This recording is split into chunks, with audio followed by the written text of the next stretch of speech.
नमस्कार दोस्तों, फिर से स्वागत है आपके अपने यूट्यूब चैनल पे जिसका नाम है लर्न विद एडू फंडा। मैं हूं कौशल जायसवाल। और दोस्तों का बीच में थोड़ा मेरी तबीयत ठीक न होने के कारण क्लासेस नहीं ले पा रहा था, तो पुनः दोस्तों उसी एनर्जी के साथ लेकर फिर से आया हूं मैं सुपर टेट प्रैक्टिस सेट 1। और आपको जैसा कि पता है कि चुनाव भी खत्म हो गए, आज अंतिम चुनाव का चरण था। तो जहाँ तक पॉसिबिलिटी बन रही है कि अब सुपर टेट आने वाले हैं, सी टेट के रिजल्ट और यूपी के रिजल्ट में भी इस महीने आ ही जाएंगे। तो दोस्तों कोई भी परीक्षा की तैयारी 1 महीने 2 महीने से नहीं होती दोस्तों, उसके लिए लगना पड़ता है। तो दोस्तों उसी हिसाब से हम सुपर टेट प्रैक्टिस सेट 1 बड़े आराम से रोज़ 1-2 सेट हल करेंगे, जिसमें करंट अफेयर्स होंगे, जियोग्राफी, हिस्ट्री, सबका मिक्सअप क्वेश्चन लेकर आऊँगा मैं। और जैसा रिस्पॉन्स रहेगा उसके बाद से दोस्तों जितने भी सब्जेक्ट हैं, 14 सब्जेक्ट हैं सुपर टेट में, सबको कंबाइंड करके एक ही बार और प्रैक्टिस एज आपको लगेगा कि हम एग्ज़ाम दे रहे हैं, ऐसा प्रैक्टिस सेट बनाकर मैं लेकर आऊँगा दोस्तों। चलिए उसी को मद्देनजर रखते हुए आज की क्लास स्टार्ट करते हैं।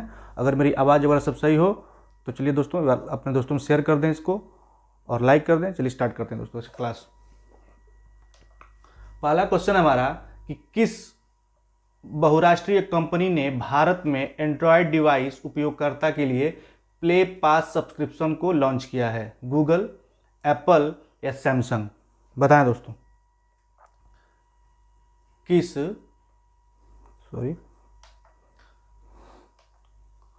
किस बहुराष्ट्रीय कंपनी ने भारत में एंड्रॉयड डिवाइस उपयोगकर्ता के लिए प्ले पास सब्सक्रिप्शन को लॉन्च किया है? गूगल, एप्पल या सैमसंग? तो दोस्तों तो जैसा कि आपको पता है कि किसने लॉन्च किया दोस्तों? गूगल ने। और गूगल के सीईओ कौन है दोस्तों? तो सुंदर पिचाई है इसका मुख्यालय कहाँ है दोस्तों? तो यूएसए के कैलिफोर्निया में। कहाँ है दोस्तों?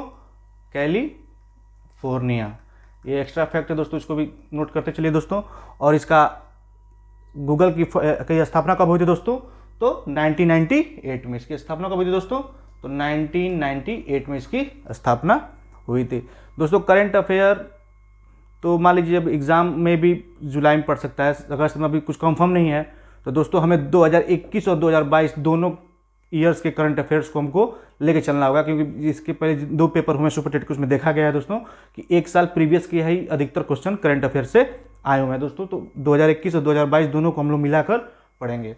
नेक्स्ट है हमारा एलआईसी म्यूचुअल फंड के नए सीईओ कौन बने हैं? टीएस रामकृष्णन, मनोज कुमार, एस विश्वनाथन या फिर इनमें से कोई नहीं? बताएं दोस्तों। एलआईसी म्यूचुअल फंड के नए सीईओ कौन बने हैं? टीएस रामकृष्णन, मनोज कुमार, एस विश्वनाथन या फिर इनमें से कोई नहीं? उम्मीद है आपने आंसर दे दिया होगा दोस्तों। तो कौन बने दोस्तों? टीएस रामकृष्णन इसके नए सीईओ बने हैं। नेक्स्ट हमारा विश्व पैरा तीरंदाजी चैंपियनशिप 2022 के व्यक्तिगत वर्ग में रजत पदक जीतने वाली पहली भारतीय खिलाड़ी कौन बनी है? फिर से सुनिए। विश्व पैरा तीरंदाजी चैंपियनशिप 2022 के व्यक्तिगत वर्ग में रजत पदक जीतने वाली पहली भारतीय खिलाड़ी कौन बनी है? अवनी लेखरा, मीरा चानू या फिर पूजा जतायन? बताएं दोस्तों।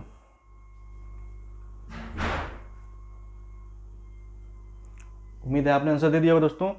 तो कौन बना है दोस्तों? पूजा जतायन। मीरा चानू जानते हैं आप। और अवनी लेखरा दोस्तों ये जयपुर के रहने वाली हैं। और ये जो पैरा ओलंपिक हुआ था उसमें ये शूटिंग में गोल्ड मेडल लेकर आई थी और पहली खिलाड़ी बनी हुई थी दोस्तों। ये गोल्ड मेडल लाई थी पैरा शूटिंग में, पिस्टल वाले में। और सबसे बड़ी बात दोस्तों, इनको पद्मश्री भी मिला था। अवनी लेखरा को पद्मश्री से भी नवाजा गया था। चौथा हमारा दोस्तों सूरजकुंड हस्तशिल्प मेला कहाँ आयोजित किया गया है? इसका आंसर क्या होगा दोस्तों? पूजा जतायन। ध्यान दीजिएगा। 4th क्वेश्चन है सूरजकुंड हस्तशिल्प मेला कहाँ आयोजित किया जाएगा? बताएं दोस्तों। फरीदाबाद, आगरा, गोरखपुर?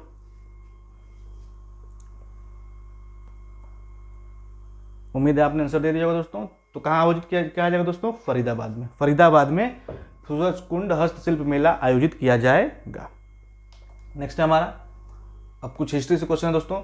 गुप्त वंश के अंतिम, आपको पता होगा कि सुपर टेट में 10 नंबर में हिस्ट्री ज्योग्राफी आएगा दोस्तों, तो उसी से है। गुप्त वंश के अंतिम स्वीकृत सम्राट कौन थे? समुद्रगुप्त, अशोक, बिंबिसार या विष्णुगुप्त?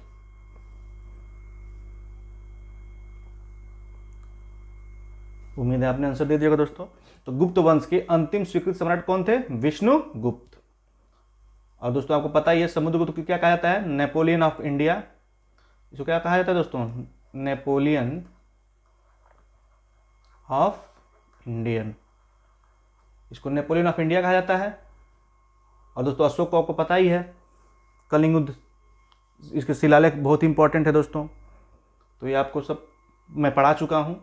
अगर आप मेरी वीडियो नहीं पहले वाली देखे हैं तो देख ले दोस्तों, प्लेलिस्ट में बनी हुई है। नेक्स्ट क्वेश्चन है हमारा, हर्यक वंश से मगध के पहले शासक कौन थे? हर्यक वंश से मगध के पहले शासक कौन थे? अशोक, अजातशत्रु, बिंबिसार या विष्णुगुप्त?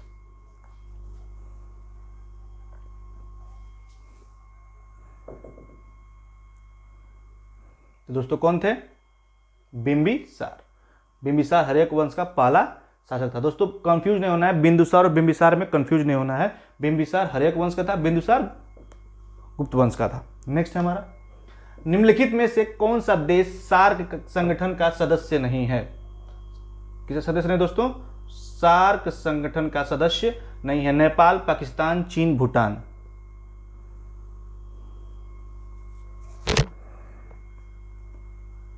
उम्मीद है आपने आंसर दे दिया दोस्तों।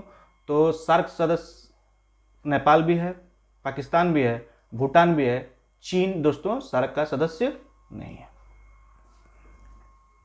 इसका मुख्यालय भी दोस्तों लिख लीजिए, काठमांडू, नेपाल।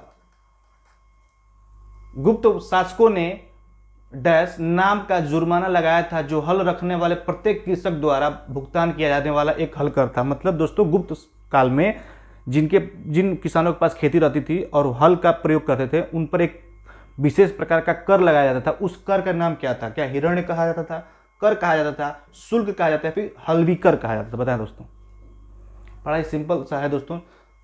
इसमें हल रखने वाले को क्या बोला जाता था? हल्वी कर। हल्वी कर कहा जाता था जो किसान हल रखता था खेती बाड़ी करने के लिए, तो उस पर एक लगाया जाने वाला टैक्स कौन था दोस्तों? हल्वी कर। नेक्स्ट हमारा, शहर यांगत्जी नदी के मुहाने पर स्थित है। ये ज्योग्राफी से दोस्तों, लासा, बीजिंग, ग्वांगझो, संघाई। बताएं दोस्तों।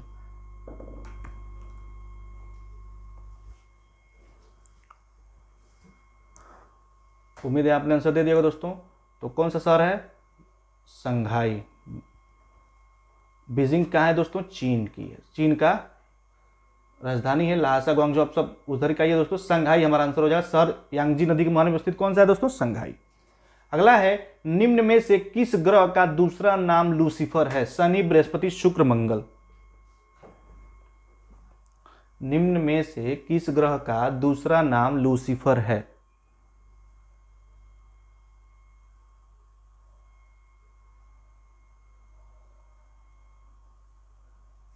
उम्मीद है आपने आंसर दे दिया दोस्तों। कौन सा है दोस्तों? शुक्र। मंगल को लाल ग्रह कहा जाता है, बृहस्पति बड़ा ग्रह है दोस्तों। सबसे अच्छा, कभी कभी इसका क्रम पूछ लेता है कि क्रम में बताएं कि कौन सा ग्रह किस क्रम में है। तो दोस्तों इसका बड़ा एक सुंदर ट्रिक है, बता दे रहा हूं आपको। एक मिनट रुकिए, इरेज कर लूँ। सबसे पहले, my very efficient mother just serve us nut. Mercury, Venus, my very efficient, sorry E है, Earth, Mars, Jupiter, Saturn, Uranus और नेपच्यून। इस यम से क्या हो जाएगा दोस्तों? मरकरी। इसको नोट कर लीजिएगा कहीं आप लोग। वीनस, उसके बाद से क्या आएगा दोस्तों? अर्थ। उसके बाद से क्या है दोस्तों? मार्स। उसके बाद से क्या है दोस्तों? जुपिटर। उसके बाद से क्या है दोस्तों? सैटर्न माने शनि। उसके बाद से क्या है दोस्तों? यूरेनस। यूरेनस। उसके बाद से क्या है दोस्तों? यहाँ पे नेपच्यून। तो क्या होगा दोस्तों? My very efficient mother just serve us nut, मतलब मरकरी, वीनस, अर्थ, उसके बाद से जुपिटर, सैटर्न, यूरेनस और नेपच्यून। इसको तो क्रम में आप याद भी कर सकते हैं। जब भी सबसे बड़ा जो सूर्य के सबसे नजदीक होगा, तो सबसे नजदीक कौन सा दोस्तों? बुध ग्रह है। मरकरी सबसे छोटा होगा, सबसे नजदीक भी है। और सबसे दूर कौन सा है दोस्तों? नेपच्यून है। तो इस तरह आप इसको देख सकते हैं। नेक्स्ट है हमारा, आकाश में रात को निशाकाश जिसे बोलते हैं, चमकने वाले पिंड को किस नाम से जाना जाता है? तारामंडल, खगोलीय पिंड, क्षुद्र ग्रह या उल्का पिंड? बताइए। आकाश में रात को चमकने वाले पिंडों को किस नाम से जाना जाता है? उम्मीद है आपने आंसर दे दिया होगा दोस्तों। तो इसे क्या कहा जाता है? खगोलीय पिंड। अगला देखिए, बोर्रा गुफाएं, कौन सा दोस्तों? बोर्रा गुफाएं भारत के पूर्वी तट पर निम्नलिखित पहाड़ियों में से किस पहाड़ी पर स्थित है? नालमाला हिल्स, नागरी हिल्स, हर्षल हिल्स या अनंतगिरी? बताएं दोस्तों, बताइए। बोरा गुफाएं भारत के पूर्वी तट, मतलब पूर्वी तट मतलब दोस्तों आपको पता होगा ये हमारा भारत है, तो ये कौन सा है दोस्तों? ये पूर्वी तट है, ये पश्चिमी तट है। पूर्वी तट यानी आपका कोरोमंडल तट, ये आपका हो गया मालाबार तट, गोवा से महाराष्ट्र तक कोंकण, इधर आपका उत्तरी सरकार है, कोरोमंडल है, यहाँ पे मालाबार है। तो दोस्तों वे देखना है, तो इसमें पूछ रहा है कि बोरा गुफा पूरी तट पर क्या, इस साइड में, तो कौन सा है दोस्तों? अनंतगिरी।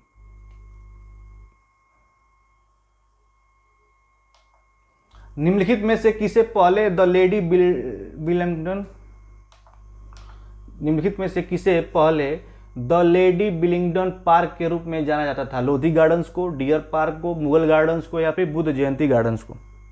दोस्तों आप कभी किसी पार्क वर्क में गए होंगे तो जैसे आपको एक आकृति देखने को मिली होगी, बीच में फवारा है, चारों तरफ ऐसे गार्डन मतलब पेड़ पौधे लगे हुए हैं, ये मुगलों का देन है दोस्तों। ये गार्डन्स वगैरह क्या है? ये मुगलों का देन था, मुगलों ने ही ये डिज़ाइन लेकर आए थे। तो वही पूछ रहा है कि द लेडी बिल्डिंग के रूप में किसे जानता है? लोधी गार्डन्स को, मुगल गार्डन्स को, डियर पार्क को या फिर बुद्ध जयंती गार्डन्स को? लोधी गार्डन दिल्ली में है, बताया दोस्तों।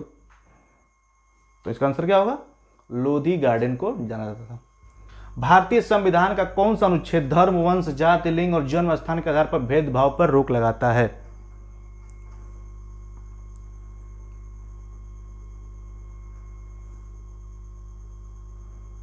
तो दोस्तों आपको पता है कौन सा है? अनुच्छेद 15। 12 से लेकर 36 तक आपका है मूल अधिकार, उसमें आपका क्या है? अनुच्छेद 15 क्या है? जो संविधान का अनुच्छेद 15 में आर्टिकल 15 धर्म, वंश, जाति, लिंग व जन्म स्थान के आधार पर भेदभाव पर रोक लगाता है। नेक्स्ट है हमारा, भारत का संविधान का अनुच्छेद 17 किसके उन्मूलन से संबंधित है? उन्मूलन मतलब खत्म करने से है। सती प्रथा, उपाधियों का अंत, अस्पृश्यता या फिर दास प्रथा? 17, भारत का संविधान अनुच्छेद 17 किसके उन्मूलन से संबंधित है? आपको पता है दोस्तों किसके से संबंधित है? अस्पृश्यता से, छुआछूत जिसे बोलते हैं। भारत का संविधान का भाग 8 किससे संबंधित है? राज्यों से, केंद्र शासित प्रदेशों से, नगर पालिका से या फिर पंचायतों से? बताएं दोस्तों, भाग 8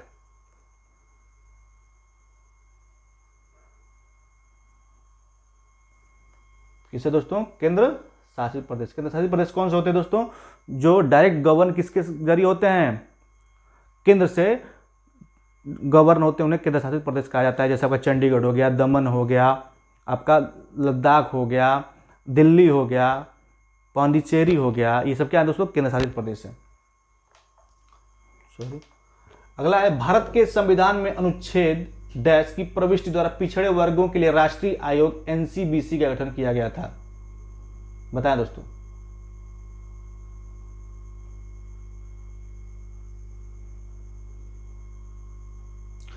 तीन सौ 328 तो इसको दोस्तों बस ऐसे ही याद कर लीजिए। इसका आंसर क्या होगा? 338B। भारतीय संविधान के किस अनुच्छेद के तहत जनसंख्या के एक हिस्से में बोली जाने वाली भाषा को विशेष प्रावधान प्रदान किया गया है?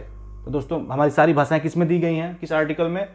आर्टिकल 374, आर्टिकल 357, 347 या 337? बताएं दोस्तों। तो किस में दी गई है दोस्तों? आर्टिकल 347 में। नेक्स्ट है हमारा सेकेंड लास्ट, कि डैश अर्थव्यवस्थाओं में सभी उत्पादक संसाधन के स्वामित्व और नियंत्रण में होते हैं, मिश्रित, समाजवादी, पूंजीवाद या दोहरी। बताएं दोस्तों। तो दोस्तों अर्थव्यवस्था में किसी भी इकोनॉमिक स्टेटस में उत्पादक मतलब प्रोडक्ट और प्रोड्यूसर सब किसमें के नियंत्रण में होते हैं दोस्तों? समाजवादी होती है। इसमें क्या होता है दोस्तों? सब पर बराबर सबका हक होता है, उसको क्या बोलते हैं? समाजवादी पूंजी बोलते हैं। निम्नलिखित में, आज का लास्ट क्वेश्चन दोस्तों, निम्नलिखित में से कौन सी संस्था भारत में रेपो दर निर्धारित करती है? भारतीय रिजर्व बैंक, भारत के नियंत्रक एवं महालेखा परीक्षक, या फिर भारतीय स्टेट बैंक, या फिर वित्त मंत्रालय? बताएं दोस्तों। भारतीय रिजर्व बैंक, भारत के नियंत्रक एवं महालेखा परीक्षक, भारतीय स्टेट बैंक, या फिर वित्त मंत्रालय? तो कौन सा रेपो दर कौन निर्धारित करेगा दोस्तों? रिजर्व बैंक करेगा ना। तो आज का दोस्तों ये लास्ट क्वेश्चन था। उम्मीद है आपको ये वीडियो पसंद आई होगी। वीडियो पसंद आई हो तो लाइक करें, शेयर करें, सब्सक्राइब करें, और सबको थैंक यू। अब हम दोस्तों कंटिन्यूअस क्लास लेंगे, और आप लोग भी बस अब इस साल नौकरी लेना ही है किसी भी हाल में। तो उम्मीद है आपको वीडियो पसंद आएगी। धन्यवाद दोस्तों, बने रहें।